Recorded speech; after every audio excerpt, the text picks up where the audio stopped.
Muy, pero muy bienvenidos, mis queridos telepensantes. Volvemos hacia el pasado para poder, como lo dijo Tocqueville, alumbrar nuestro presente y comprender cuáles son las amenazas que nos ofrece el futuro.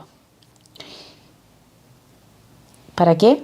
Para no quedarnos con un discurso, ni con el discurso del miedo, ni con el discurso de los cuentos progres, como lo describo en mi columna de esta semana.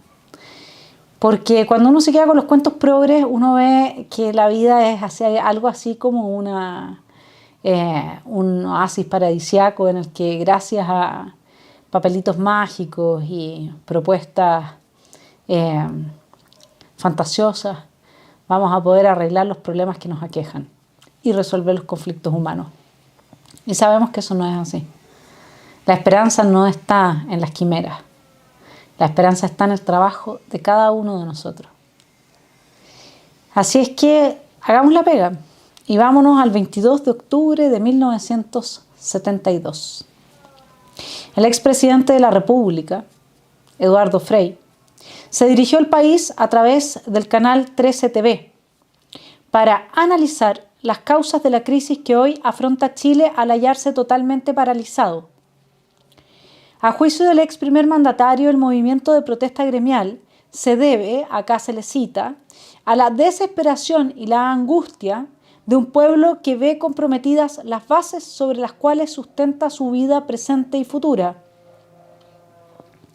Más adelante, Frei abordó el estado económico de la nación diciendo, entre otras cosas, en Chile se ha producido un desastre económico, no una crisis, sino una verdadera catástrofe que nadie podía prever se produciría con tanta rapidez y tanta hondura.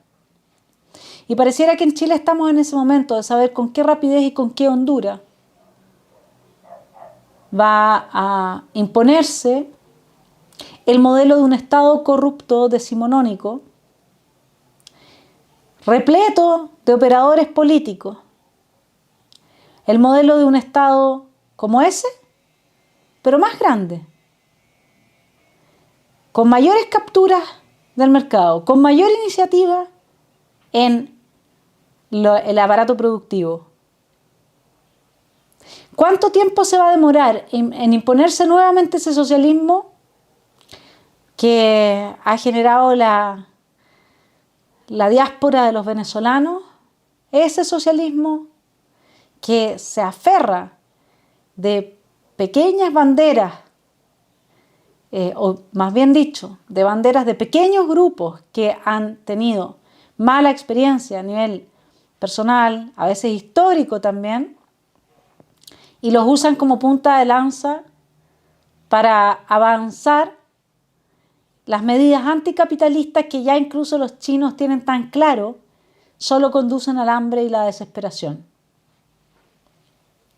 Ninguna economía, sea manejada con criterio capitalista, socialista o comunista, puede resistir, óigalo bien, Eduardo Frei Montalva, 22 de octubre de 1972, puede resistir que desaparezcan las inversiones, que son fundamentales para el desarrollo de una nación. Sin inversión no hay crecimiento, y sin crecimiento habrá desocupación y miseria. Es increíble que los medios de prensa sigan sin cuestionar a esos 96 constituyentes que quieren la miseria para Chile. Quieren la miseria para Chile. Lo sabía Eduardo Frei Montalva en 1972 cuando todavía las ciencias económicas estaban en pañales. Sigamos con Eduardo Frei. Se quiso ponerle al país una camisa ideológica y un esquema fundamental equivocado. Y se ha insistido en el error. Se dijo que, por ejemplo, al nacionalizar todas las grandes empresas de Chile se financiarían los gastos del Estado con los excedentes y las enormes utilidades que dejaban. ¿Qué ha pasado? Que el Estado, en vez de recibir esas utilidades, ha debido contribuir con miles de millones de escudos para poder sostener esas empresas, que han perdido su capital en menos de 2 años. Y acá quiero tomar, y voy a ir tomando en lo que sigue, algunos argumentos de Jordan Peterson cuando analiza en su discusión con Zizek el manifiesto comunista. Una de las falacias en las que se sostiene todo pensamiento marxista y neomarxista es que el capitalista no le aporta nada a la economía, al mercado, ni a la vida de cada uno de los individuos. Que el capitalista es tan reemplazable como lo es el aristócrata que efectivamente no aportaba nada en la Edad Media y vivía de lo que trabajaban los vasallos, los campesinos, etc. Y entonces la burguesía desplazó a la aristocracia. Y de ahí que Marx cometiera el error, y esto ya es cosecha mía, de ver en la burguesía a un símil de la aristocracia. Eso no es así. No se puede reemplazar al empresario explotador y su instinto del lucro por la solidaridad, como lo quiere hacer parte importante de nuestros constituyentes que, como dijimos en la columna pasada, quieren imponer en Chile entonces medidas que son claramente productoras de hambre y de miseria. Sigamos con Eduardo Frei. ¿Qué ha pasado? Que el Estado, en vez de recibir esas utilidades, ha debido contribuir con miles de millones de escudos para poder sostener esas empresas. ¿No es lo mismo que hoy día pasa con TVN, ENAP, ENAMI, no sé, todas las que son deficitarias? Tarea número 1, mis queridos constituyentes, los pocos que pudimos sacar del pacto Vamos Chile gracias a las desmedidas del gobierno ante la pandemia, que generó la aversión final de todo el sector pyme hacia la derecha política, dejando a la pyme, óigalo bien, hoy día sin sede partidaria. Ese 1,5 millones de votos del que hablaba Desbordes, hoy día no tiene sede partidaria. Es muy probable que la única persona en este país que hoy día está hablándole a esa pyme pueda capitalizar esos votos. Yo espero que sí. Pero nadie más lo está haciendo. Hay un llanero solitario por ahí hablando del mérito y no de la igualdad. Y no quiero hacer una campaña en favor, sino que sí estoy muy de acuerdo con que el discurso que tiene Sichel es el discurso, el único discurso de derecha que hay en este país, fuera del de José Antonio Kast.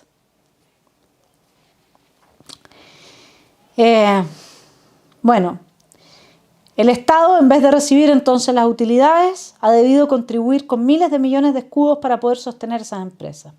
Cuando hay una inflación desatada, los reajustes nunca compensarán lo que ocurre.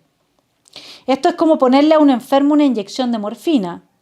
Vamos a tener una nueva inyección de morfina, pero cada día se requerirá de una dosis mayor, que producirá menos efecto. Y el dolor se hará presente. A veces, cuando observo cómo se insiste en esta situación, llego a pensar que algunas mentes están calculando que arrasar con el país es lo conveniente para construir lo que han concebido. ¿Les suena? Quemémoslo todo, después reconstruimos un mundo maravilloso sobre las cenizas. ¿Les suena la hoja en blanco? La destrucción de la institucionalidad que fue diseñada para la discusión de una nueva constitución. Arrasar con el país. Es lo que está haciendo la izquierda. No hablo del centro, hablo de la izquierda en Chile. Con la anuencia de todos los que no fueron a votar. 23 de octubre de 1972. Las radioemisoras democráticas, Presidente Balmaceda, Sociedad Nacional de Agricultura y Yungay, se descolgaron de la cadena nacional obligatoria, siendo clausuradas por 6 días por orden de la Oficina de Información y Radiodifusión de la Presidencia de la República. Las emisoras solo alcanzaron a recordar al país su derecho a la libre información para luego caer una tras otra siendo acalladas. 23 de octubre, León Vilarín, presidente de la Confederación de Dueños de Camiones de Chile, declaró que no hay conversaciones oficiales con el gobierno para solucionar el conflicto, paro nacional de los gremios. El dirigente añadió que solo la directiva que estuvo en la cárcel y el comando del pliego de Chile podrán conversar con alguna autoridad de gobierno. Terminando sus declaraciones con esta acusación: el gobierno está poniendo en práctica la idea y la línea de Carlos Altamirano, es decir, de que el movimiento se desgaste y caiga por sí solo. Esto no ocurrirá porque nos mantenemos firmes en nuestras peticiones. Rafael Cumcille, presidente de la Confederación Nacional de Comercio Establecido y la Pequeña Industria, declaró que su movimiento prosigue con un 96% de los locales cerrados en todo el país. 4 radios democráticas de Concepción se descolgaron de la cadena obligatoria siendo silenciadas. Existen fuerzas suficientes para colocarle camisa de fuerza a todos los sediciosos, dijo el diputado comunista Tomás Solís, refiriéndose a los trabajadores chilenos que adhieren al paro nacional. ¿Se entiende? Después, los sediciosos son los que claman por el hambre, por la miseria, los que mantienen la mano estirada a la espera de que caiga un mendrugo de pan. Y esos son los perseguidos por quienes hoy están a favor de la liberación de la primera línea, están en contra de las leyes antibarricadas, quieren destruir las Fuerzas Armadas y Carabineros.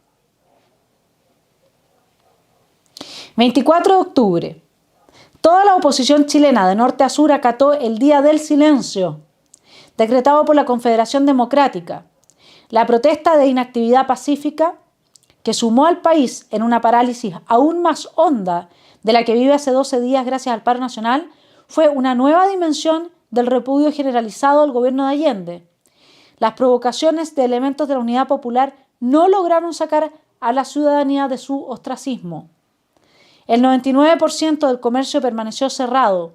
La carretera de Santiago-San Antonio fue bloqueada por pequeños y medianos agricultores, asentados, estudiantes, transportistas y obreros, buscando así demostrar apoyo a los gremios en paro en forma activa y protestar por la errada política que ha llevado a cabo el gobierno. 24 de octubre. El país no se ha paralizado, declaró el presidente Allende por cadena nacional de radioemisoras y canales de televisión. No se ha paralizado. La capacidad que tienen de negarlo todo, de negar que el comunismo y el socialismo real ha fracasado en todas partes donde son impuestos. ¿El capitalismo tiene problemas? Sí. La democracia también tiene problemas. La democracia representativa, liberal, constitucional estoy hablando. No de la democracia popular que manejan un par de activistas gramscianos, asambleístas, que destruyen la vida de todos los demás. La democracia liberal, constitucional, republicana, así como el capitalismo, tienen muchos defectos, muchísimos. Pero no hay un sistema mejor.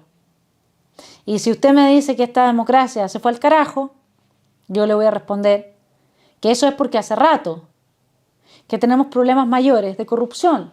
La democracia no sobrevive con niveles de corrupción tan altos como los que tenemos en Chile. Y nunca hemos sido capaces de denunciarlos, de mostrarlo, de dejarlo a la luz pública. Y eso es lo que en parte tiene cansado a este país. Lo que explica parte del genuino malestar. Que es que haya tanta gente que sin mover un dedo le vaya tan bien. La corrupción destruye el mérito. La democracia no funciona porque la democracia es el sistema que va de la mano de la meritocracia, no entrega honores por parentescos o por compadrazgos o por participación política, Los honores se obtienen por los talentos desarrollados y la capacidad de aportar al mundo común. Eso es el sustrato más fundamental de la democracia. Y nosotros hace mucho rato que no estamos funcionando así.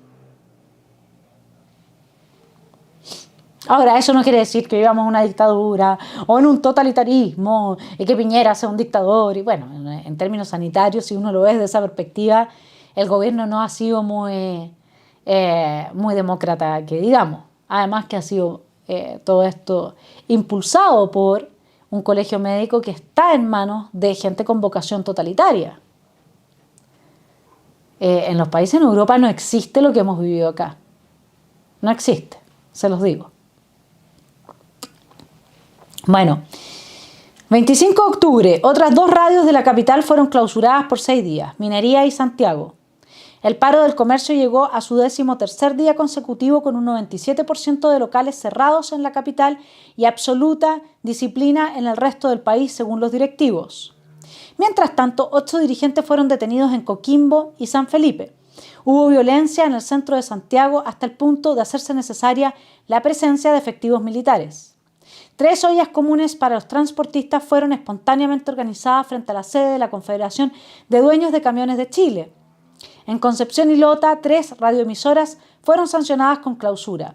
La huelga médica amenazó con derivar al retiro de los turnos de urgencia y los abogados acordaron prorrogar el paro que llevan a efecto. ¿Qué tal? Esta semana salieron sendas cartas publicadas, la primera creo que es el día sábado, por el Colegio de Abogados, que nuevamente llama la atención ante el quiebre del Estado de Derecho en nuestro país. Vamos a retomar ese tema con mayor profundidad en nuestra columna sobre la actualidad. Pero ese quiebre del Estado de Derecho es el principio del fin. Eso ya lo sabemos.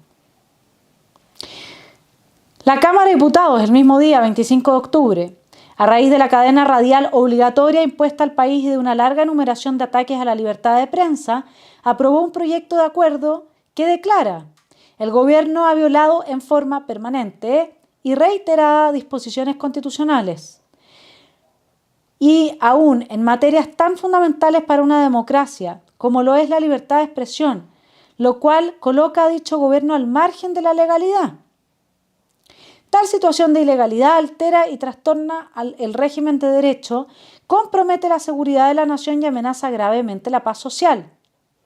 Con mayor gravedad aún se altera la seguridad de la nación cuando el propio presidente de la República, sumándose a expresiones de otras autoridades de gobierno, amenaza con lanzar turbas de miles y miles de individuos a descerrajar y saquear negocios.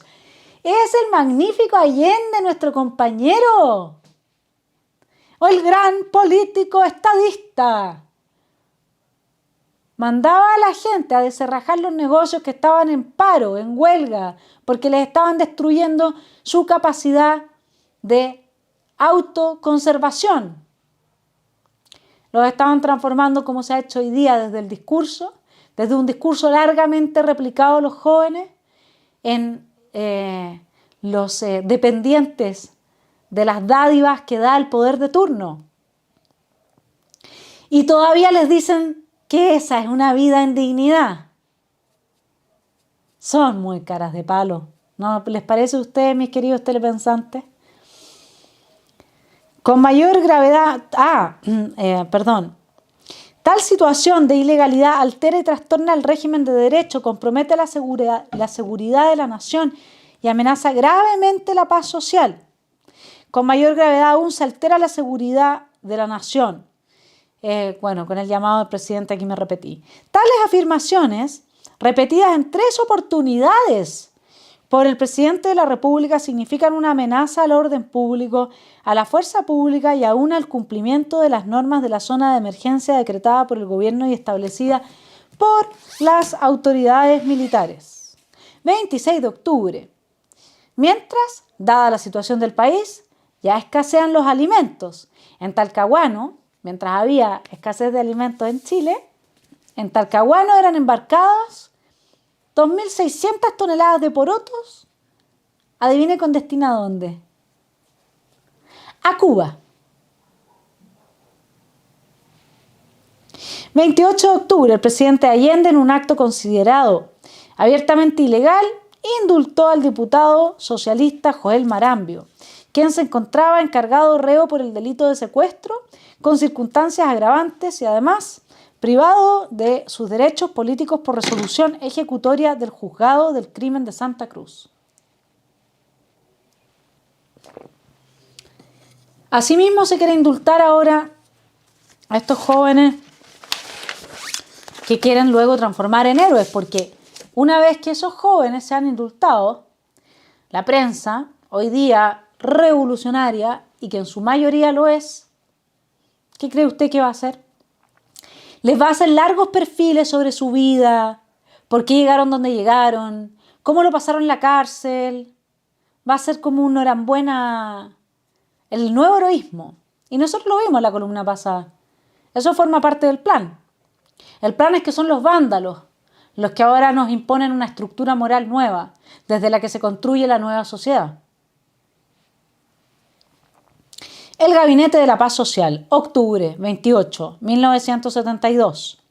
El país ha sido informado por el presidente de la República de que él ha resuelto poner término a las conversaciones sobre el pliego de Chile, sin ni siquiera entrar a su análisis. Acuérdense que el pliego de Chile lo entregan todos los gremios, los camioneros, etcétera, para pedirle a Allende, ¿no es cierto?, que tomara medidas de restablecimiento de la paz social, del bien común, el Estado de Derecho, la libertad de comercio, la libertad de expresión, etcétera. Entonces él la descartó. Listo. La introspectiva actitud del presidente Allende representa un vejamen a los millones de chilenos que han recurrido al paro indefinido como último expediente para exigir el respeto a sus derechos como hombres y mujeres de trabajo. Constituye, además, una agresión directa y sin precedentes a la inmensa mayoría de la nación, que ve en el pliego de Chile el resumen de las condiciones mínimas que deben prevalecer en el país para que subsistan el régimen democrático y la libertad gremial hoy amenazados. El comando gremial recibe esta agresión impropia de un presidente de Chile con la preocupación de ver que se abre un abismo de incertidumbre en el futuro de la patria, por la exclusiva responsabilidad del señor Allende. En este tono respondió el Comando Nacional de Defensa Gremial a la negativa presidencial de considerar el pliego de Chile y en el terreno práctico acordó: de aquí hacia adelante el paro nacional continúa en forma indefinida y con más intensidad que nunca. 30 de octubre, el Pleno de la Corte Suprema acordó enviar al presidente de la República un acuerdo solicitando al primer mandatario que instruya a sus colaboradores y miembros del gabinete para que estos, a su vez, den orden a los funcionarios subalternos del gobierno para que se respeten las decisiones judiciales, así como las diligencias que los magistrados deben llevar a cabo. En el acuerdo se analizan varios vejámenes de que han sido objetos los magistrados últimamente. Tarde o temprano vienen por ti. Así funciona. 2 de noviembre, con 3 uniformados y 2 dirigentes de la Central Única de Trabajadores en su seno, juró el nuevo gabinete ministerial del presidente Allende. Y yo creo que este 2 de noviembre de 1972 es la fecha clave, con el nuevo gabinete. Porque fue el presidente Allende quien nombró a Carlos Prats comandante en jefe del ejército como ministro del Interior. Él fue quien metió a los militares a la política. ¿Y después se queja?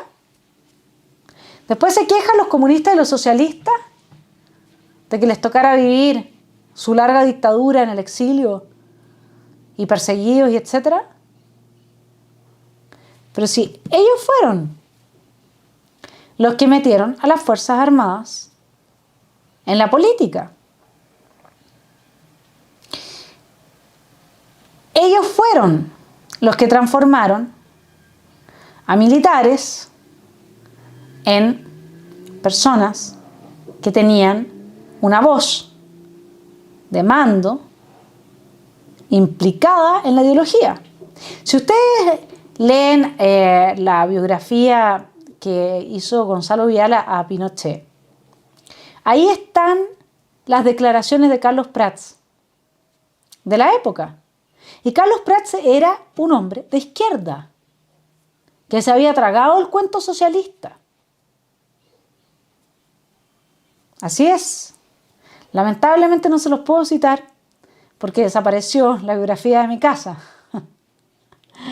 Pero en algún momento la recuperaré o la compraré de nuevo y buscaré los párrafos. Pero es impresionante, ahí está.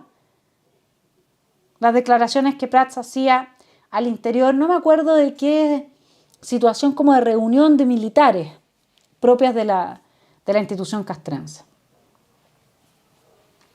Así que desde el 2 de noviembre en adelante tenemos a los militares metidos en política gracias al señor Allende.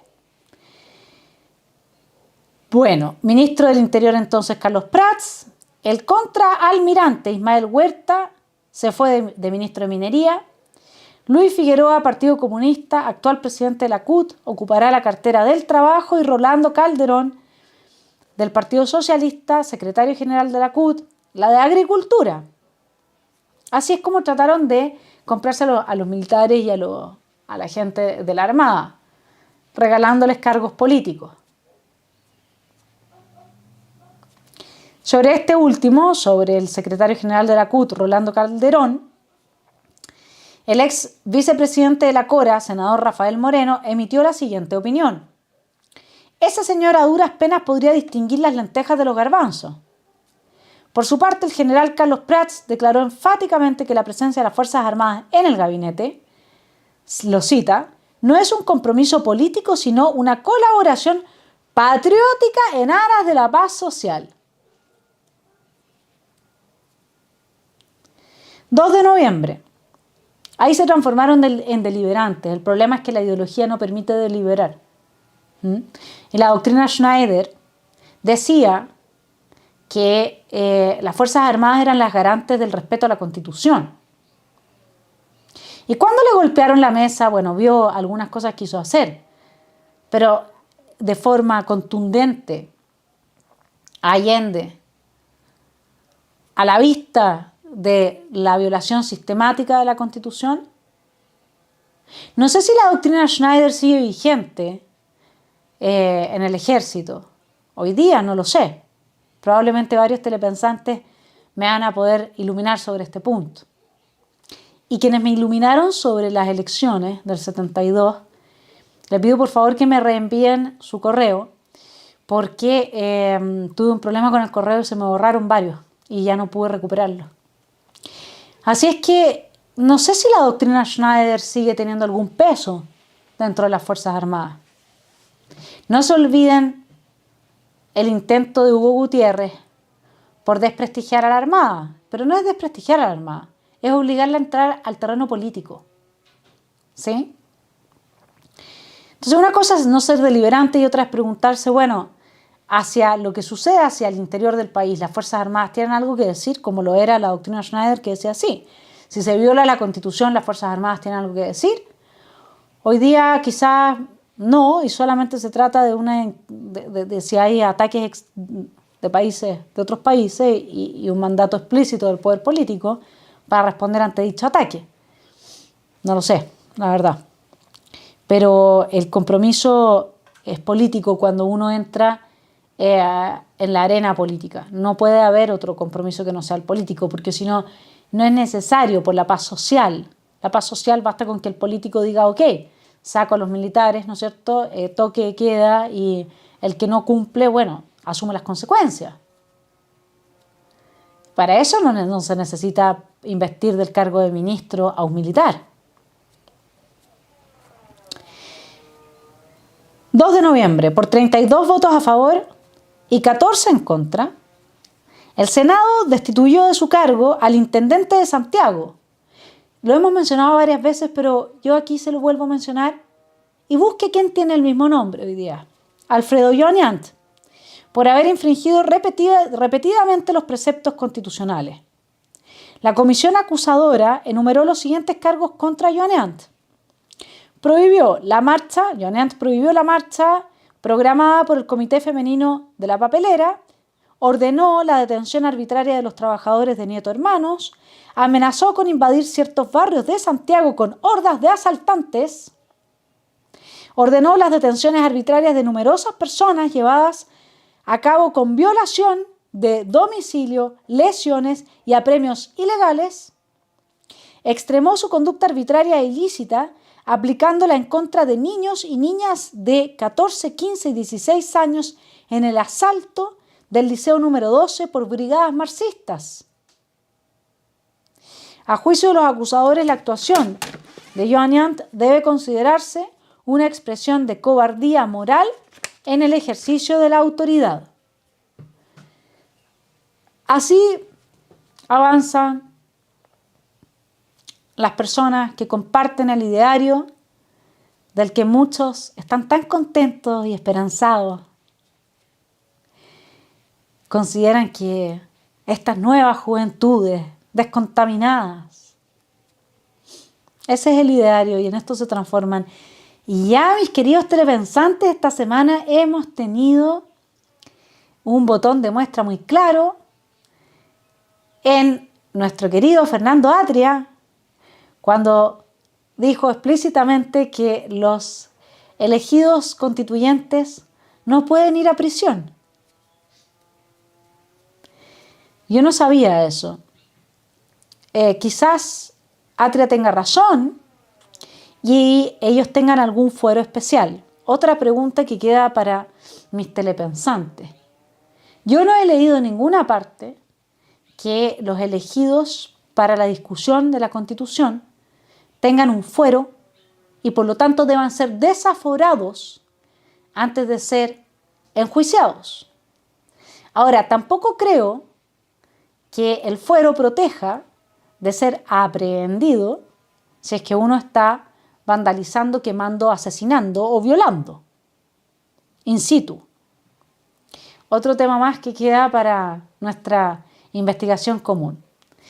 Que tengan una muy buena semana y seguiremos entonces con el fin de este año 1972 en la próxima columna, analizando cómo empieza a cambiar el mapa político cuando ingresan personas de las Fuerzas Armadas, ocupan cargos de responsabilidad política y después, como le pasó al general Prats, les tiran maíz y les sacan la lengua mientras van manejando.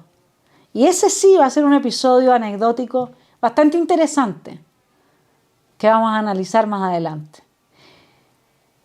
Muchas gracias a mis Patreon que me apoyan, por los que hacemos esta columna extra semana a semana, y ojalá nos ayude a observar que ese quiebre del Estado de Derecho muy bien representado en esta acusación en contra de Alfredo Joan Nyant es lo que están avisando con mucha angustia los miembros del Colegio de Abogados esta semana.